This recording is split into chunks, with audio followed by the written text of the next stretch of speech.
আসসালামু আলাইকুম রহমতুল্লাহি ওয়া বারাকাতুহু। আলফাত এগ্রো থেকে সবাইকে জানাচ্ছি শুভেচ্ছা। আহ, এটা হচ্ছে মানিকগঞ্জের শাহিজাত, যেটাকে অনেকে রাজাশাহী বলে থাকেন। এটা আমি একটু লেট ভ্যারাইটি লাগাইছি, অর্থাৎ আপনার মে মাস এপ্রিলের শেষ দিকে আমি এটাকে রোপণ করেছি।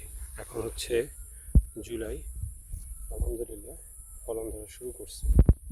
আমার একটু লেট করে লাগানোর উদ্দেশ্য হচ্ছে, একটা সময় আপনার কাঁচা পেঁপের খুব ডিমান্ড থাকে। সো ওই আমাদের এলাকার হিসাব অনুযায়ী আমি ওইভাবে এই ডিমান্ডটাকে ধরার জন্য একটু লেট করে লাগাইছি। দেখা যাক এবার। এই প্রথম আমি এই একটু ক্যালেন্ডারটাকে চেঞ্জ করলাম, তো এটার রেজাল্টটা কীভাবে আসে। ফলন আলহামদুলিল্লাহ আপনারা দেখতে পারতেছেন। গোড়ার থেকে, অর্থাৎ মাটি জাপানের ঠিক উপর থেকেই ধরা, কিন্তু ধরেন মাটির নিচে আরও 6 ইঞ্চি আছে, সেই হিসাবে 1.5 ফিট গোড়ার থেকে 1.5 ফিট উপর থেকে আপনার ফলনগুলো ধরছে, এবং আলহামদুলিল্লাহ রেজাল্ট ভালো। মোটামুটি প্রত্যেকটা গাছেই একই রকম রেজাল্ট আসছে। এখানে দেখেন, এখানেও একই রেজাল্ট আশাব্যঞ্জক। দেখা যাক কী হয়।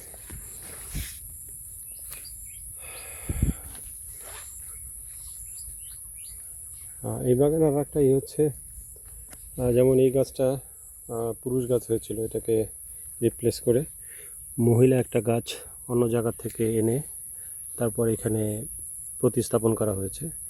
আলহামদুলিল্লাহ গাছ শিকড় ধরে গেছে, এখানেও ফলন শুরু হবে। সো এখানে একটা যেটা জিনিস, সব গাছ আমার একই সাইজের বা একই ইভেনের না। সো প্রোডাকশনে একটা ভেরিয়েন্স আসবে, কোনোটায় আগে আসবে, কোনোটায় পরে আসবে।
প্রুনিং করে দিলাম। প্রুনিং করে দিলে যে পেঁপেটা আমি রাখতেছি সেই পেঁপের সাইজ এবং বড় হবে, পেঁপেটা ভালো পুষ্টিগুণ পাবে, ওয়েটে বেশি আসবে।